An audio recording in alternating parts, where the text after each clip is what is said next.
राम कृष्ण रामी हे दोन्ही साजे रे, हे दोन्ही साजे रे। राम कृष्ण रामी हे दोन्ही साजे रे, हे दोन्ही साजे रे।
Ahora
पांडुरंगा करो प्रथम नमन दुसरे चरण संताचिया त्यांच्या कृपादाने कथेचा विस्तारू बाबाजी सद्गुरु दास तुका जयांचे केली स्मरण होय सकळ विद्येचे ते अधिकरण तेची वंदू चरण श्री गुरुचे नमस्कारोनी आता ओम नमो ज्ञानेश्वरा करुणा करा दया तुमचा अनुग्रह लादलो पावन झालो चराचरी नमो सद्गुरु तुकया ज्ञान दीपा नमो सद्गुरु सच्चिदानंद स्वरूपा नमो सद्गुरु भक्त कल्याण मूर्ती नमो सद्गुरु भास्करा पूर्ण कीर्ती नमो सद्गुरु भास्करा पूर्ण कीर्ती विठाला विठाला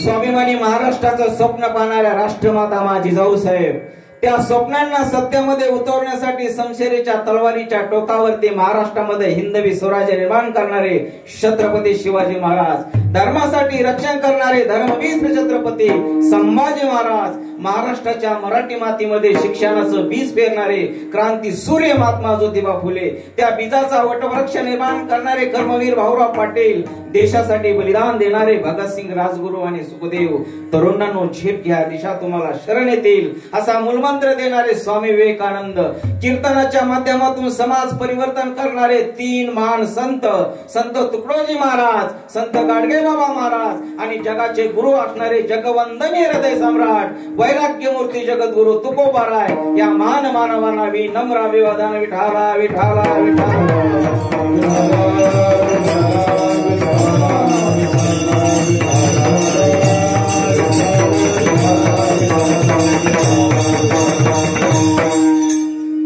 राम कृष्ण नामे हे दोन्ही साजिरे, राम कृष्ण नामे हे दोन्ही साजिरे, हृदयी मंदिरे समराकार. आपुली आपण करा सोडवण, आपुली आपण करा सोडवण, संसार बंधन तोडावे. ज्ञानदेव ध्यानी रामकृष्ण माळा, ज्ञानदेव ध्यानी रामकृष्ण माळा, हृदयी जिवाळा श्रीमूर्ती रया. आपुली आपण करा सोडवण, संसार बंधन तोडावे गे. विठाला विठाला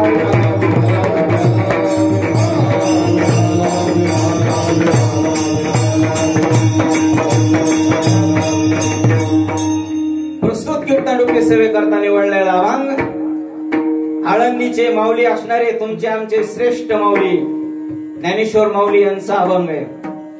या अभंगामध्ये माऊली उपदेश करतात तो असा. अभंगाला सुरुवात करण्यापूर्वी या ठिकाणी परिहार द्यायचा तो असा. 12 ज्योतिर्लिंगापैकी एक ज्योतिर्लिंग असेल परळी वैजनाथ, आणि परळी वैजनाथापासूनच काही अंतरावर असणार गडदेवाडी, आणि गडदेवाडापासून काही अंतरावर असणार संत श्रेष्ठ बाळूमामा यांचं मंदिर. या ठिकाणी जमलेले सर्व ग्रामस्थ मंडळी, आपण गेल्या अनेक वर्षापासून अखंड हरिनाम सप्ताह चालू आलेला आहे, आणि या सप्ताहातील 4थ्या दिवसाची सेवा माझ्याकडे आलेली आहे. भागवताचार्य माऊली महाराज सलगर, आमच्या सोबत असणाऱ्या आमच्या कोडगावच्या आमच्या भगिनी शिवपुराण कथाकार हरिभक्त परिणिताताई कराड, आमच्या सोबत आलेले सर्व मंडळी, गावातील सर्व ज्येष्ठ मंडळी, भजनी मंडळी, ग्रामस्थ मंडळी, आणि ज्यांच्यामुळं मला या ठिकाणी येण्याचा योग आला ते आमचे परममित्र असणारे रुद्रसर गडदे आणि सर्व भजनी मंडळी आणि मंदिराची सर्व कमिटी मंडळी. त्याचबरोबर आमच्या सोबत असणारे आमचं वैभव कोडगाव साबळा येथील गायनाचार्य उत्तम महाराज बोडके.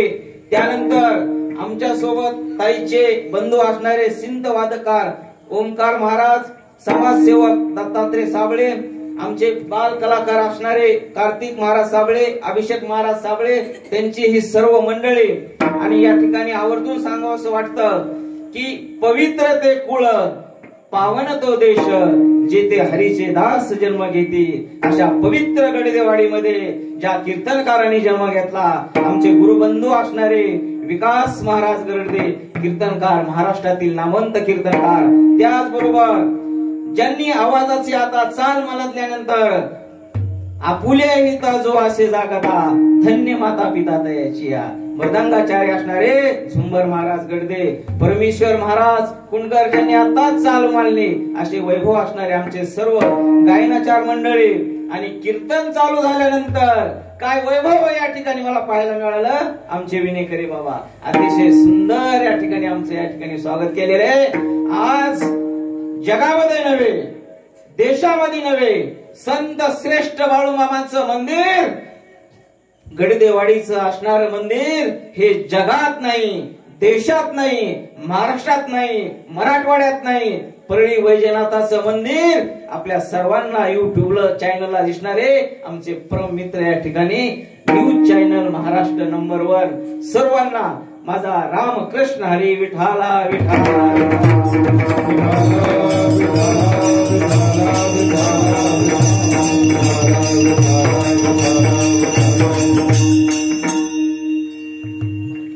रामकृष्ण नामे हे दोन्ही साजिरे, रामकृष्ण नामे हे दोन्ही साजिरे, हृदयी मंदिरे स्मराकार. आपुली आपण करा सोडवण, आपुली आपण करा सोडवण, संसार बंधन तोडावे गे. या अभंगामध्ये माऊली उपदेश करतात तो असा. रामकृष्ण नामे हे दोन्ही साजिरे, हृदयी मंदिरी समाकारे. माझे माऊली म्हणतात राम आणि कृष्ण हे नाम कसे साजिरी. साजिरी या शब्दाचा अर्थ आहे गोड, चांगला आणि उत्कृष्ट. तिन्ही शब्दाचा एकच अर्थ आहे. म्हणून माऊली माझे उपदेश करतात की राम कृष्ण नामे हे दोन्ही साजिरी हृदय मंदिरी समराकारे. माझ्या माऊलींना या दोन नामाला हृदयामध्ये ठेवलेले. माय बाबा तुम्ही पण काय करा, ह्या दोन नामाला आपल्या हृदयामध्ये ठेवा. कोणते दोन नाम आहेत? राम कृष्ण नामे हे दोन्ही साजिरी हृदय मंदिरी समराकारे. विठाला विठाला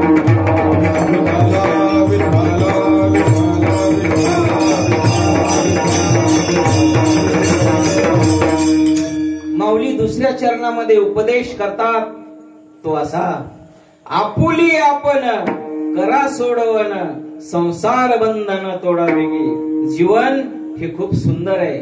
या सुंदर जीवनामध्ये माझ्या माऊलीला जे अडथळे आले, जीवन जगत असताना तुम्हाला आम्हाला जे अडथळे आलेले, त्या अभंगामध्ये माऊलीनं दुसऱ्या चरणामध्ये सांगलेले की आपुली आपण करा सोडवन संसार बंधन तोडावेगी. माऊली उपदेश करतात तो असा, आपल्याला संसारही सोडायचा नाही, संसारही करायचा आहे. आपल्या आई वडिलालाही जपायचंय, आपल्या मुलाबाळालाही जपायचंय, आपल्या ताईलाही जपायचंय, आपल्या सर्व नात्यालाही जपायचंय. आणि आपुली आपण करा सोडवन संसार बंधन तोडावेगी. माऊली म्हणतात हे जीवन खूप सुंदर आहे. तुम्हाला जीवनामध्ये कुठलीही अडचण आली, त्या अडचण काय करायची? आपण स्वतः सोडवायची, कोणाची वाट बघायची नाही. किती संकट आलं, काही झालं, पाऊस पडो अथवा न पडो, कुठलंही संकट आलं, त्या संकटाला डगमायचं नाही. आणि आपुली आपण करा सोडवन संसार बंधन तोडावे गे. विठाला विठाला विठाला विठाला विठाला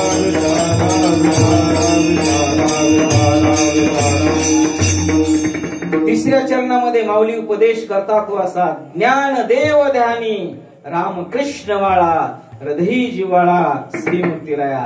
हे पंढरीच्या पांडुरंगा, पंढरीच्या पांडुरंगा, मी तुझ्या समोर हात जोडत आहे आणि हात जोडून मी विनंती करतो, ज्ञान देव ध्यानी रामकृष्ण माळा हृदय जिवाळा श्रीमूर्तीराया. माझ्या माऊलींनी काय केलेले? त्या दोन नामाला जपलेले, स्वतःची सोडवणूक ही स्वतः केलेली. आणि सोडवणूक केल्यानंतर ज्ञान देव ध्यानी रामकृष्ण माळा हृदय जिवाळा श्रीमूर्तीराया, त्या दोन नामाचा मी सतत जप केलेला आहे. वयाच्या 16व्या वर्षी संत श्रेष्ठ ज्ञानेश्वर माऊलीने आळंदी ते पवित्र असा ग्रंथ लिहिला. ज्ञानेश्वरी तुमच्या आमच्यासाठी दिली. आणि 21व्या वर्षी माऊलीने त्या ठिकाणी क्रांती केली. आपुली आपण करा सोडवन संसार बंधन तोडावे गे. विठाला विठाला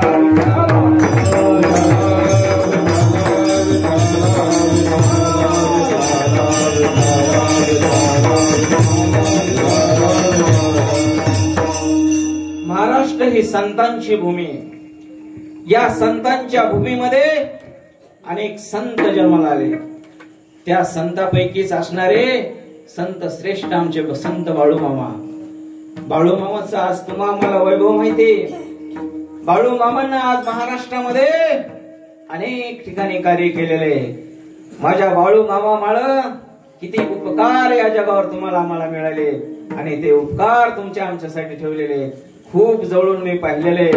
आमचा मेंढपाळ असणारा दादा त्या ठिकाणी बाळूमामांची मेंढी त्या ठिकाणी घेऊन जातो. बाळूमामांची ताकद एवढी मोठी.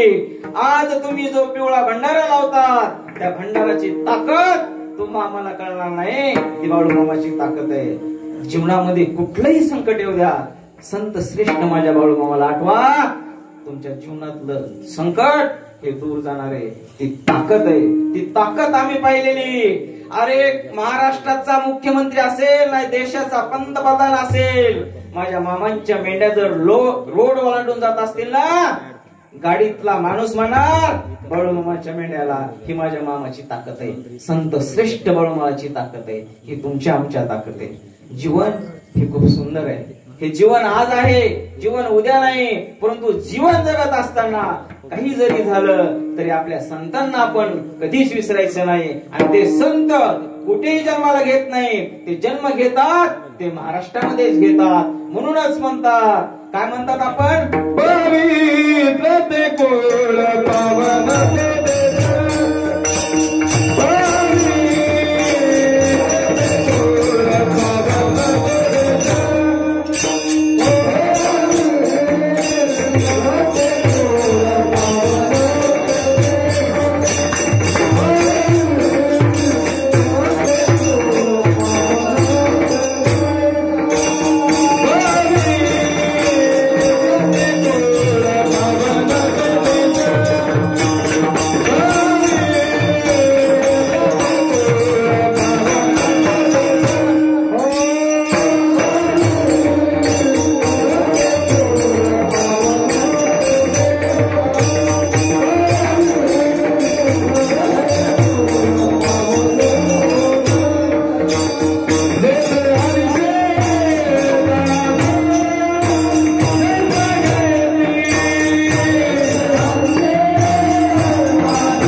तो देश जेथे हरीचे दास जन्म घेते.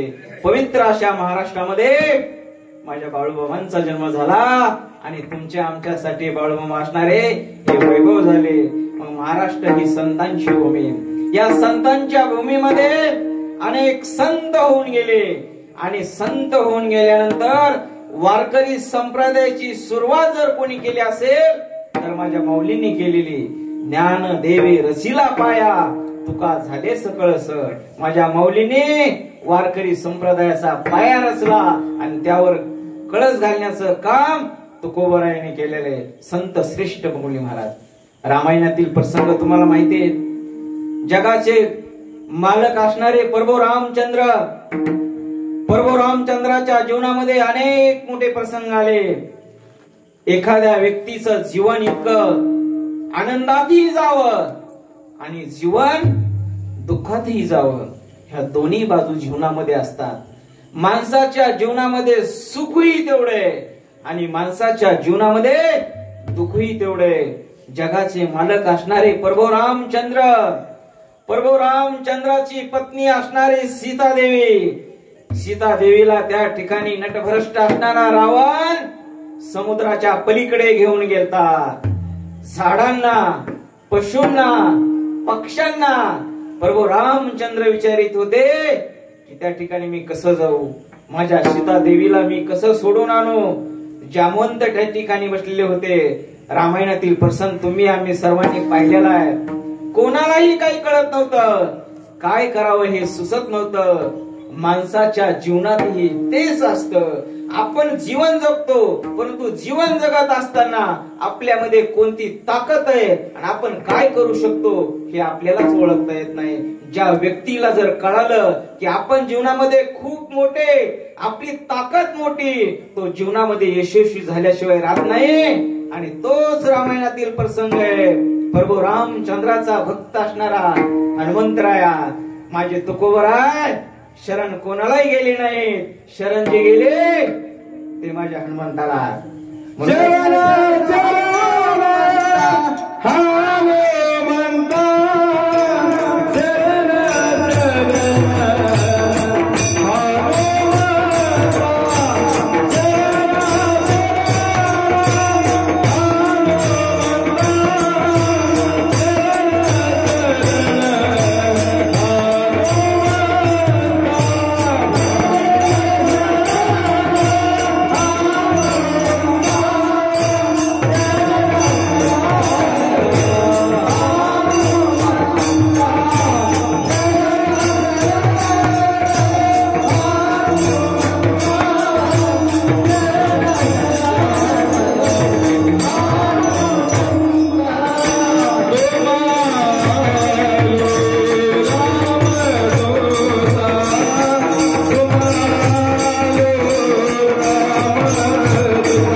शरण हनुमंता तुम्हा आलो रामदूता. काय भक्तीच्या त्या वाटा मज दावाव्या सुबटा. जगद्गुरु तुकोबरायाने भक्ती करण्याची वाट कोणालाही विचारली नाही. ती वाट माझ्या हनुमंतरायाला विचारली. आणि रामायणातील तो प्रसंग आहे. सकाळचे 7-8 वाजले होते आणि जगाचे मालक असणारे प्रभू रामचंद्र बाजूला उभे होते. बाजूला हनुमंतराय बसलेले होते. लक्ष्मण त्या ठिकाणी होते. आणि एवढा प्रसंग निर्माण झाला, एवढी अडचण निर्माण झाली ती होती की माझ्या सीतादेवीला कसं आणायचं. ती ताकद जर कोणात असेल तर माझ्या हनुमंतरायामध्ये जामवंत त्या ठिकाणी जवळ आले.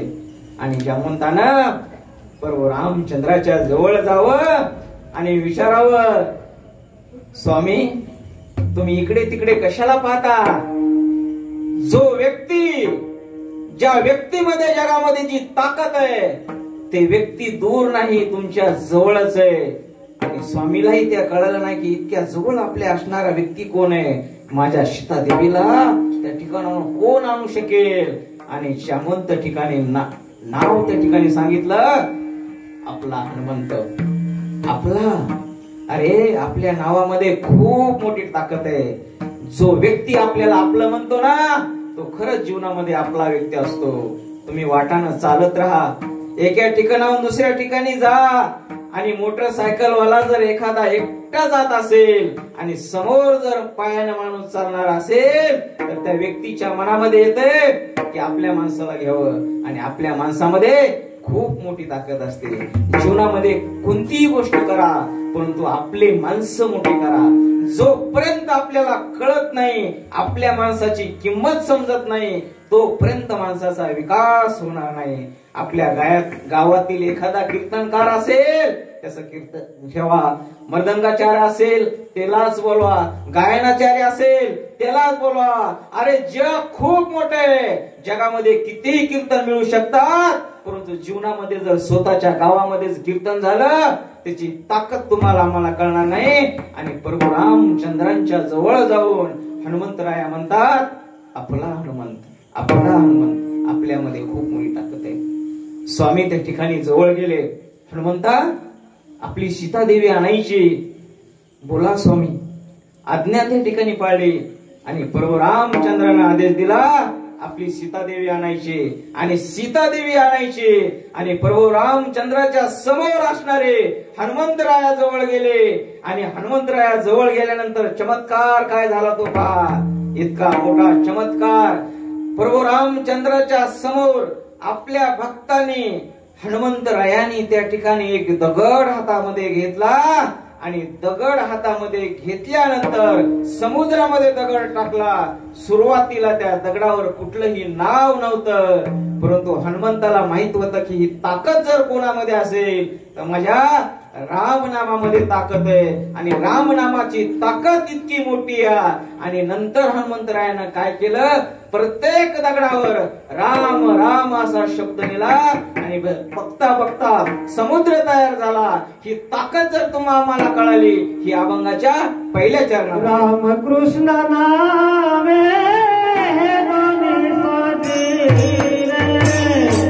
राम कृष्ण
साजेरी हृदयी मंदिरी समराकार.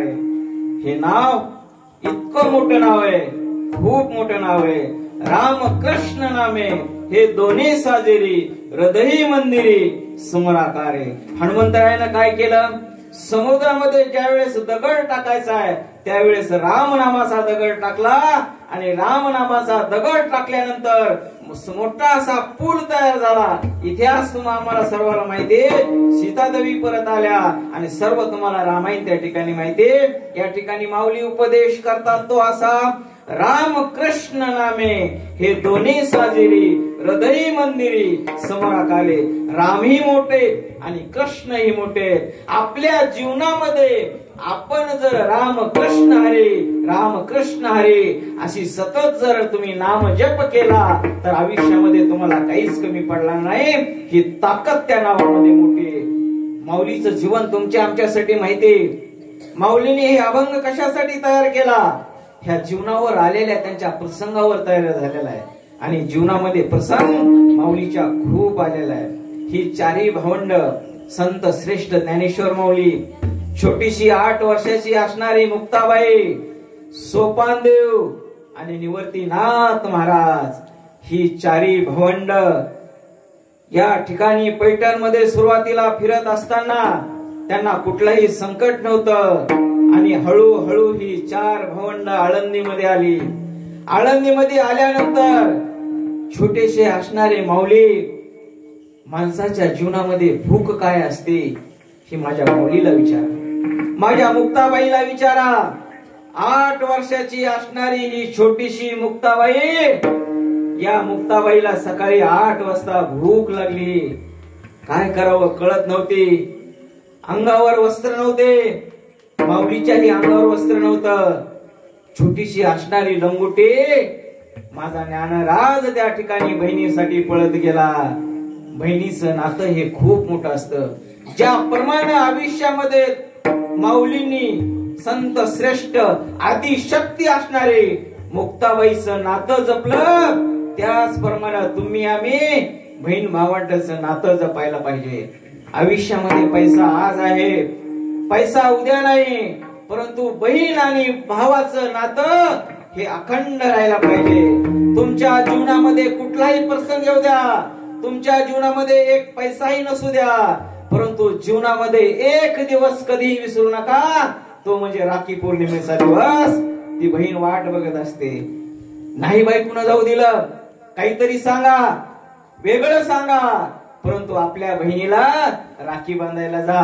आपली ताई त्या ठिकाणी राखी बांधण्याची वाट बघत असते. अरे जीवनामध्ये जो पाठी राखा भाऊ असतो ना, तो कोणीही जीवनामध्ये कोणीही कोणाचं नाही.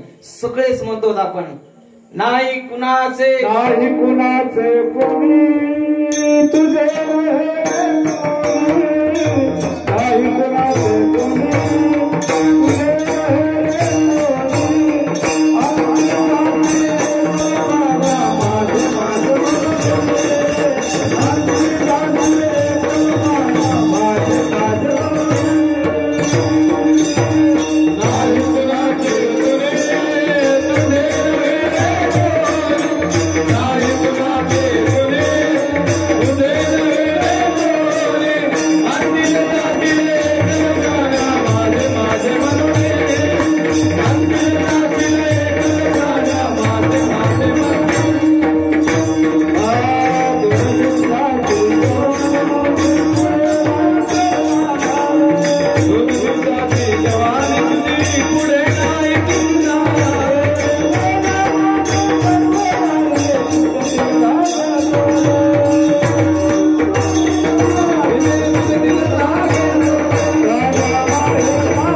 कोणीच कोणाचं नाही.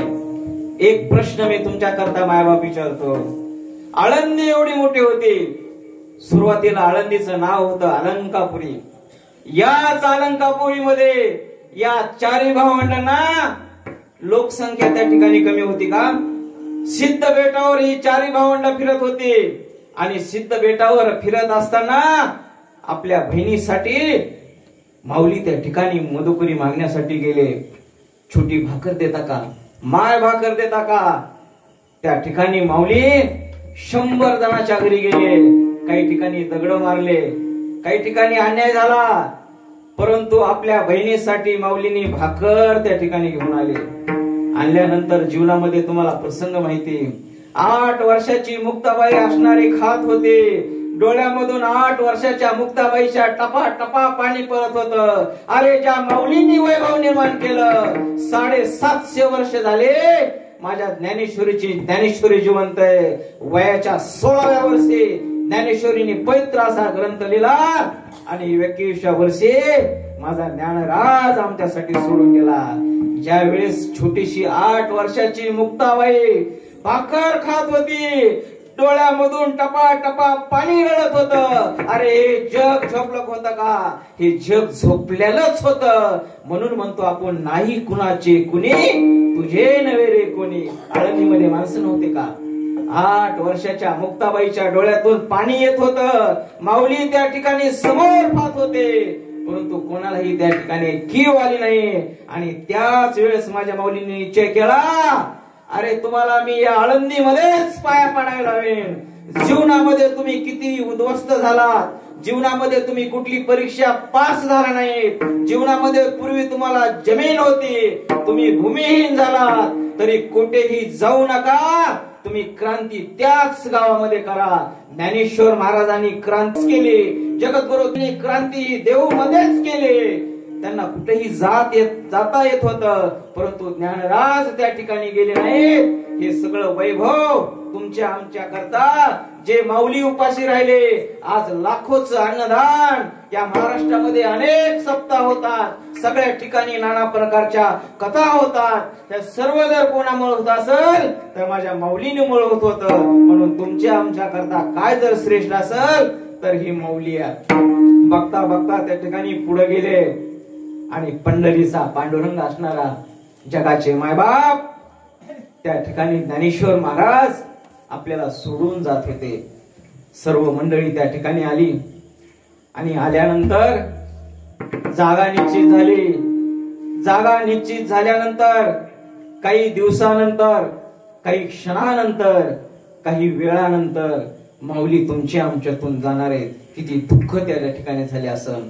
मोठा दादा असणारा निवर्तीनाथ, सोपानदेव, मुक्ताबाई जगासाठी एवढा पवित्र ज्ञानेश्वरी सारखा ग्रंथ केला आणि त्याच माझ्या छोट्याशा भावाकरता समाधी करता जागा नीट करण्याची वेळ त्या ठिकाणी आलेली. दादाला दुःख खूप मोठं होतं. निवर्तीनाथ पाठीमागून रडत होते.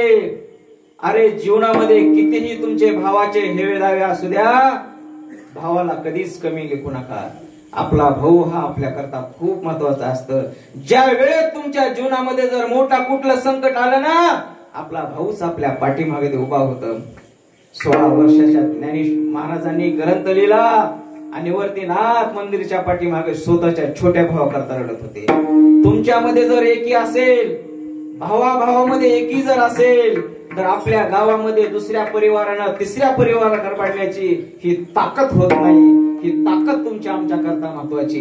कीर्तन कशा करता आपण ऐकायचं, कीर्तन काय ऐकावं, कीर्तनामधून आपण चांगल्या गोष्टी आपण शिकल्या पाहिजेत आणि त्या गोष्टी आपण घरी गेल्या पाहिजेत. कशाला नाते संपले, कशाला विसंवाद झाले, नको त्या वेष्टीमध्ये हे जीवन जगत असताना आपण अनेक अडचणी येतात. आपला आयुष्यातला असलेला क्षण आपल्या वाया जाणार आहे. म्हणून तुकोबराय म्हणतात, कशाचा विचार करा, क्षणोक्षणी हाची क्षणोक्षण हाची करावा विचार. क्षणोक्षण हाची करावा विचार. क्षणोक्षण हाची करावा विचार.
तरावया पार भवसिंधू नाशिवंत देह जाणार सकळा आयुष्य खातो काळ सावधान. तुम्ही सावधान होण्याची गरज आहे. एक एक क्षण आपल्या आयुष्यामध्ये निघून चाललेला आहे. त्या क्षणाचा विचार करा. काय खरे हो तुमचं आमचा जर विचार केला. आता आपण कीर्तन ऐकलं, घरी जाऊन झोपला, मी झोपलो आणि सकाळी नाही उठलो तो काय करायचं? संपलं जग. हे जग पुन्हा बघायला मिळणार नाही. अरे किती संकट आले, हे जीवन खूप सुंदर आहे. या सुंदर जीवनाला इतकं सुंदर बनवा. पैसा असेल पैसा नसेल जीवन पुन्हा येणार नाही. म्हणूनच संत सांगून गेले, क्षणोक्षणी आजची करावा विचार तरावया पार भवसिंधू. प्रत्येक क्षणाला विचार करा. आणि त्या ठिकाणी माऊलीच्या समाजाची जागा नीट करण्यात आली. आणि ज्या जगाला नव्हे, देशाला नव्हे, ज्यांनी आपला वारकरी संप्रदाय ज्ञानदेवे रचिला पाया, तुका झाले सकळस. संप्रदायाचा पाया ज्ञानेदेवानी रचला, कळस तुकोबांनी केला. आणि त्याचप्रमाणे माझ्या नामदेवरायाने एक मोठी क्रांती केली. नामदेवरायाची क्रांती ही खूप मोठी. संत श्रेष्ठ नामदेवरायांच्या हातातून नामदेवा हाती दूध पेला. पांडुरंगानं दूध प्यावं ही नामदेवाची कृपा आहे. आपल्या महाराष्ट्रात नव्हे तर महाराष्ट्राच्या बाहेर कुणी जर संप्रदाय नेला असेल तर नामदेवरायाने नेलाय. म्हणून हे संत महत्वाचे. आणि बघता बघता वेळ जवळ आला, क्षण जवळ आला आणि तो क्षण माऊली जवळ गेले.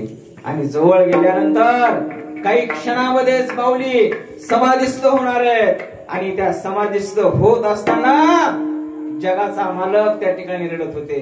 जगाच्या मालकाच्या डोळ्यामधून पाणी येत होतं. जगाच्या मालकानं विचार केला, माझा ज्ञानराज जगासाठी ज्ञान दान केलंय. 16व्या लिहिलाय. आज माझ्या बाळाचं वय 21 वर्ष आहे. आणि 21व्या वर्षी माझा माऊली हे जग सोडून जात आहे.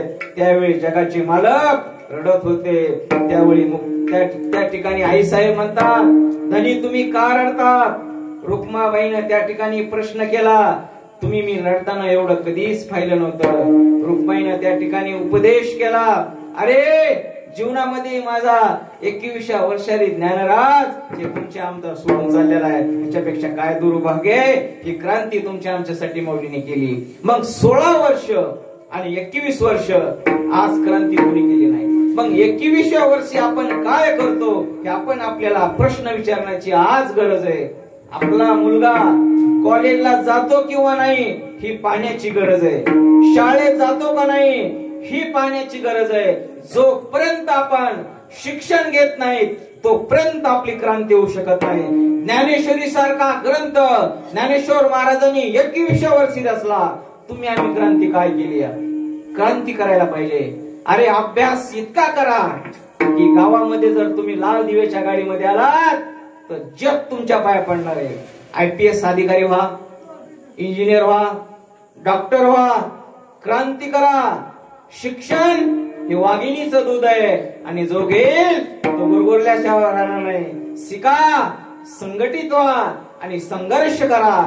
माझ्या संत श्रेष्ठ भगवान बाबांनी सांगितलेलं आहे, एक एकर विका परंतु आपले पोरं बाळ शिकवा. माझ्या बाबांनी सांगितलं. संत श्रेष्ठ भगवान बाबा आपले आज जवळच आहे. आज भगवान गडावर माझ्या ज्ञानेश्वरी सारखा ग्रंथ ज्या ज्ञानोबारायाने लिहिला त्याच गडावर भव्य आणि दिव्य असं मंदिर हरिभक्त परायण असणारे न्यायाचार्य नामदेव शास्त्री महाराज यांच्या माध्यमातून ज्ञानेश्वरी इतकं उंच मंदिर जगाच्या पाठीवर नाही, इतकं उंच मंदिर भगवान बाबा गडावर होईल. ही ताकद कोणात आहे? संतांमध्ये ताकद आहे. संतात जेवढी ताकद आहे ती तुमच्या आमच्या ताकद नाही. मंदिर बांधता येतात ना, अनेक मंदिर बांधता येतात. मंदिर बांधण्यासाठी माणसाचं कर्तृत्व लागतं, माणसाचा सिद्धांत लागतं, माणसाचं कष्ट लागतं. जो कष्ट घेईल त्याला यश येईल. तुम्ही परीक्षा द्या, पास होणार आहेत आणि पास झाल्यानंतर आई वडिलांच्या डोळ्यामध्ये पाणी येणार आहे. आणि हित कोणाला कळत नाही, ते हित कळत आहे कोणाला? आपल्या आई वडिलाला. म्हणून संत म्हणतात, आपुल्या हिता जो असे जागता, आपुल्या हिता जो असे जागता, माता पिता दया दिया,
जो आशे जागता धन्य माता पिता तयाची. ही धन्यता कोणाला दिली? आई वडिलाला दिली. धन्यता कोणालाही दिली नाही, ही धन्यता आई वडिलाला दिली. आपले आई वडील हे खूप श्रेष्ठ आहेत. आई वडिलावर प्रेम करा. आई वडिलाला कधीही विसरू नका. अरे आई वडिलाला 3 मुलं असतील, आई वडिलाला 4 मुलं असतील, 4ही मुलं आई वडिलाला सारखे असतात.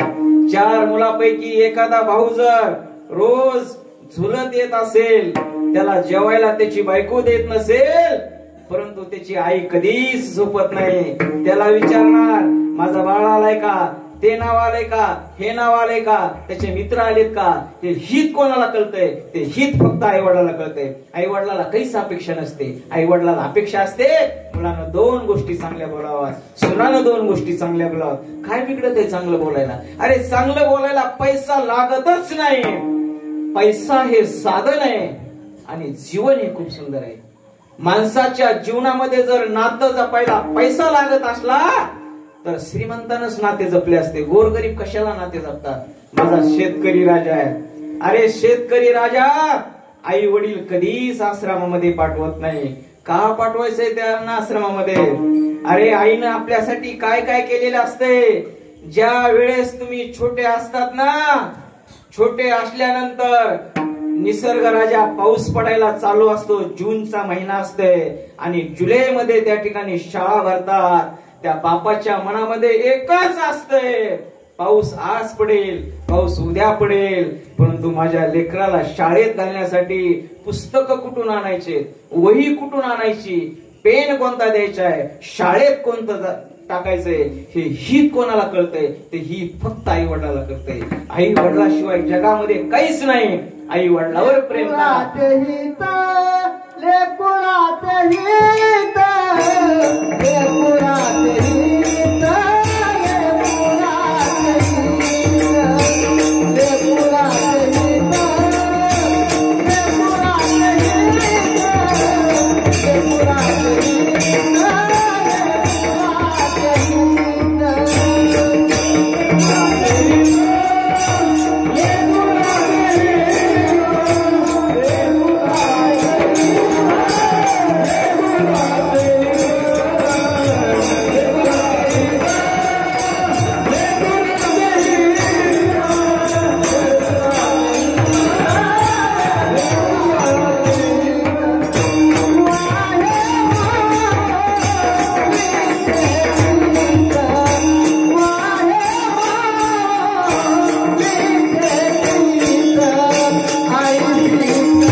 वाहे माऊलीचे चित्त. माऊली या ठिकाणी आले. माऊलीच परत शब्द आला. माऊली हा परत शब्द आला. माऊली हा परत शब्द आला. लेकुराचे हित वाहे माऊलीचे चित्त. चित्त कोणाचं असते? माऊलीच असते. त्या ठिकाणी माऊलीच म्हणतो आणि माऊली म्हणल्यानंतर आपल्याला ती ताकद करते. का आईला वापस बोलायचं? का आई वडिलाला वापस बोलायचं? कधीही बोलू नका. तुमच्या आमच्या करता जे कष्ट केले ते आईने केलेले. मग माऊली का म्हणतात आईला? आई तुझ्या मूर्ती वाणी या जगात मूर्ती नाही. अनमोल जन्म दिला ग आई तुझे उपकार फिटणार नाही. अनमोल जन्म दिला ग आई तुझे उपकार फिटणार नाही. शाळेमधून घरी येताना कधी उशीर ग होय. शाळेमधून घरी येताना कधी उशीर ग होय.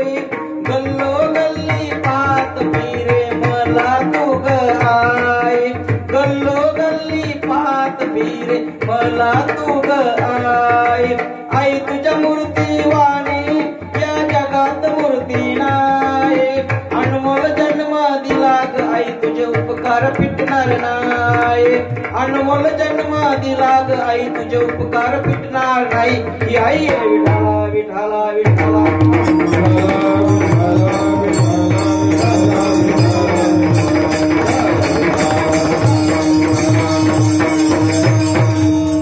मग जीवनामध्ये जो आपल्याला संघर्ष करावा लागतो तो संघर्ष कुठं असतो त्याच ठिकाणी असतो म्हणून आई वडिलांचं हित ही आपण जगायला पाहिजे आणि संकटाचा सामना आपण करायला पाहिजे अरे संकट जीवनामध्ये कोणाला येत नाहीत तुम्हाला आम्हाला महाभारत माहितीये महाभारतामध्ये जर श्रेष्ठ कोण असेल तर कर्ण होता कर्णाच्या जीवनाला आलेला संघर्ष तुमच्या आमच्या जीवनाला येणार नाही कर्ण कोण होता अरे कर्णाच्या जीवनामध्ये किती मोठा संघर्ष झाला कर्णाला स्वतःच जीवन हे कळलं नाही आणि कर्णा इतका श्रेष्ठ दानशूर या जगामध्ये कोण नव्हता द्रौपदी अर्जुनाला कधीच मिळत नव्हती द्रौपदी अर्जुनालाही कधीच मिळत नव्हती त्या ठिकाणी घात जर कोणी केला तर कृष्णानं केला कृष्णानं काय केलं अंगठा त्या ठिकाणी वर केला हे तुमच्या आमच्या का माहिती अरे कर्ण इतका श्रेष्ठ होता कर्णानं जर ठरवलं असतं द्रौपदी आपली होणार आहे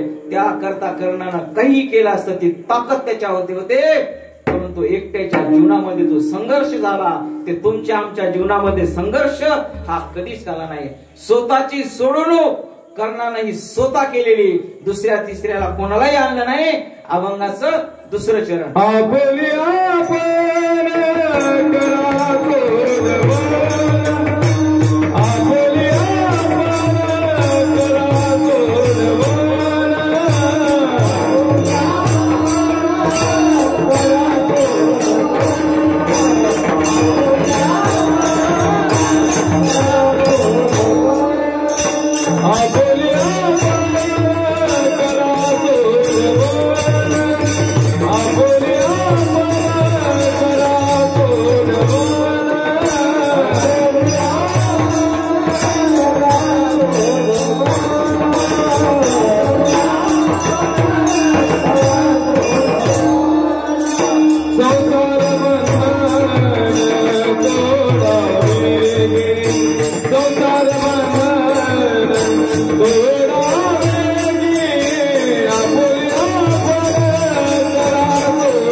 करा सोडवण संसार बंधन तोडावे की अभंगाच्या दुसऱ्या चरणामध्ये माऊली सांगतात आपुली आपण करा सोडवण संसार बंधन तोडावे की जीवनात कितीही संकट आले ती सोडवणूक तुम्हा आम्हाला स्वतः करायची दुसरं तिसरं कोणीही येणार नाही कितीही संकट आले ते सामना तुम्हा आम्हाला स्वतः करायचा आहे या महाराष्ट्रामध्ये अनेक संत होऊन गेले त्या सर्व संतांनी सोडवणूक ही स्वतः केलेली तिसरं चौथं कोणीही आलं नव्हतं जीवनामध्ये काही झालं तरी सोडवणूक तुम्हा आम्हाला करायची. अरे जीवन आज आहे, जीवन उद्या नाही. राजाचा रंग कधी होईल हे सांगता येत नाही. तुमच्याकडे आज संपत्ती, उद्या संपत्ती नसेल.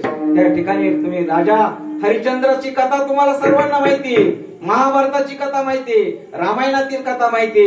माणसाच्या पाठीमागे जर स्वतःचे माणसं असले ना, त्या ठिकाणी तुमचा आमचा विजय असतो. आणि स्वतःच्याच माणसानं जर स्वतःचा घात केला तर माणसं ही दुरावली जातात. प्रभू रामचंद्राच्या विरुद्ध कोण गेलेले होते? रावण गेलेले होते. परंतु रावणाचा भाऊ विभीषण त्या ठिकाणी सोबत नव्हता, म्हणून प्रभू रामचंद्राचा विजय झालाय. रावण हा कमी नव्हता. म्हणून आपली माणसं जपा, आपली सोडवणूक आपण करा, कोणाचीही त्या ठिकाणी वाट बघू नका. कारण हे जीवन तुमच्या आमच्या करता खूप अनमोल आहे, खूप अनमोल आहे. आज आहे, तुम्ही उद्या नाही. परंतु हे सर्व करत असताना, संकटाचा सामना करत असताना आपण त्या ठिकाणी ज्ञानेश्वरी असेल, जगद्गुरूचा तुकोबरायासारखा गाथा असेल, हे गाथा तुम्ही वाचण्याची गरज आहे, अभ्यास करण्याची गरज आहे. आणि स्वतःची सोडवणूक ही स्वतः करावी लागणार आहे. विठाला विठाला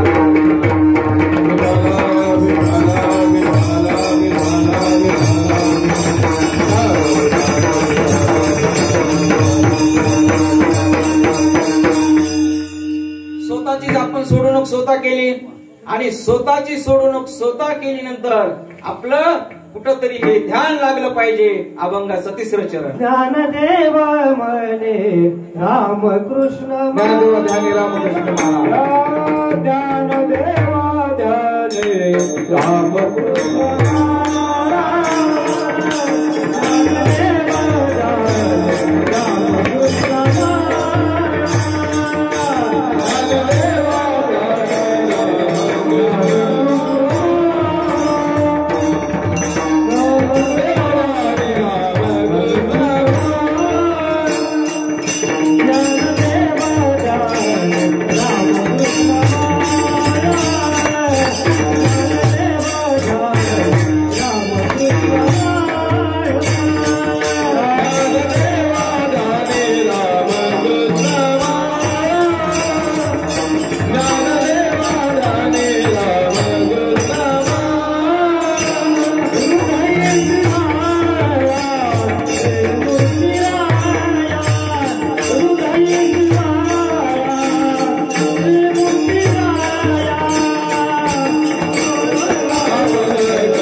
माऊली अभंगाच्या 3ऱ्या चरणामध्ये सांगतात, ज्ञान देव ध्यानी रामकृष्ण माळा हृदय जिवाळा श्रीमूर्ती राया. मी काय केलेले, माझ्या जीवनामध्ये आलेली अडचण ही मी स्वतः सोडवलेली आणि 2 नामाला माझ्या हृदयामध्ये ठेवलेले.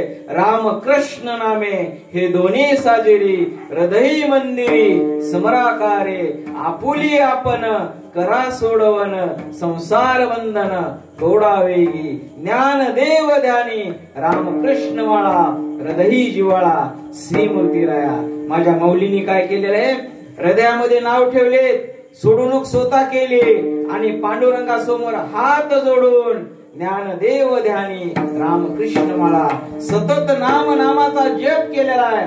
ती माळा माझ्या जीवनामध्ये मी जपलेली. मी योगी होतो, योगीचं परिवर्तन केलं आणि ते नाम जपल्यामुळं आणि जप केल्यामुळं माझ्या जीवनामध्ये परिवर्तन झालेलं आहे. माऊली म्हणतात, माझ्या जीवनामध्ये जसं परिवर्तन झालंय, ह्या 2 नामानं परिवर्तन केले.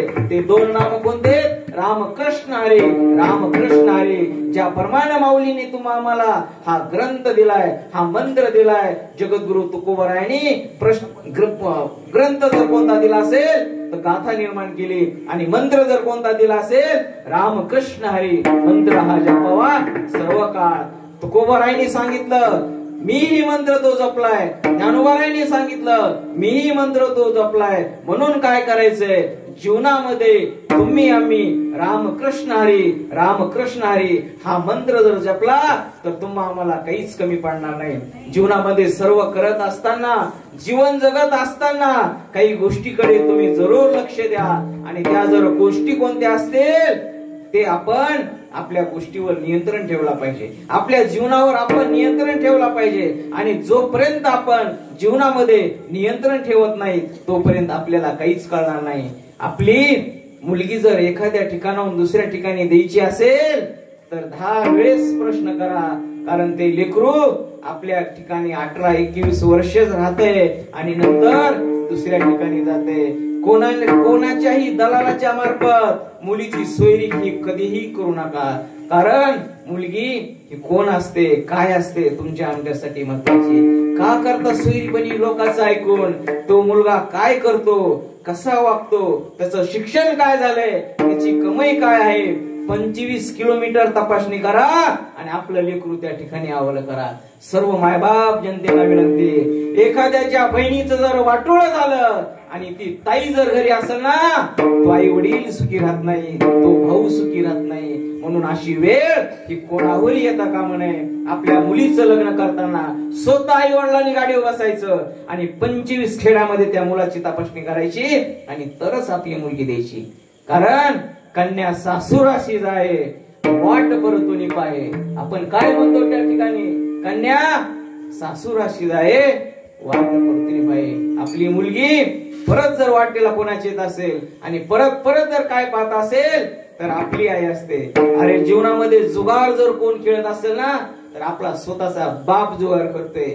21 वर्ष आपली मुलगी आपल्या घरात राहते आणि 21व्या वर्षी इतके पैसे जमवल्यानंतर ज्या दिवशी लग्नाची तोफ वाजल आणि शेवटचा मंगळाष्टका होईल ना, तुमच्या डोळ्यामध्ये सर्वात जास्त जर अश्रू कोणाचे असतील तर बापाचे असतील. बापाला पैसा गेलेलं दुःख वाटत नाही, बापाला दुःख वाटतं, अरे 21 वर्ष माझं लेकरू माझ्या घरी राहिलं, आज ते गेले, अरे आज पैसा असेल उद्या फेडू, परंतु माझ्या जीवनामध्ये माझं लेकरू त्या ठिकाणी सुखी राहायला पाहिजे. मला या ठिकाणी का सांगा वाटतंय, सोयरी करताना जपून करा. आई वडिलांनी जपा, शिक्षण द्या, सर्व गोष्टी पाळा. नको त्या ठिकाणी वेळ कधी घालू नका. टीव्ही मध्ये विनाकारण वेळ घालू नका. टीव्ही मध्ये तुम्ही आम्ही काय पाहतो, वेगवेगळ्या मालिका पाहतो, स्टार प्रवाह पाहतो. ह्या मालिका बघून तुमचं आमचं कल्याण होणार नाही. संतांच्या मालिका पहा, झी टॉकीजचा ग्रंथ ऐका, कीर्तन सोहळा ऐका, त्या तुमचं कल्याण होणार आहे. कीर्तनामध्ये जरूर या. या रे लहान थोर या सगळ्याला अधिकार आहे. इथं सर्वांना अधिकार आहे. इथं कुठलाही काही भेद नाही. संतांनी सांगितलंय सर्वांसाठी कीर्तन आहे, सर्वांसाठी गोष्टी. या ठिकाणी कीर्तनाला मला येण्याचा योग आला आणि धावता जर काही माझ्याकडून चुकलं असेल तर मला माफ करा. या ठिकाणी चाल होईल. ठोकबार कुमाई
संसार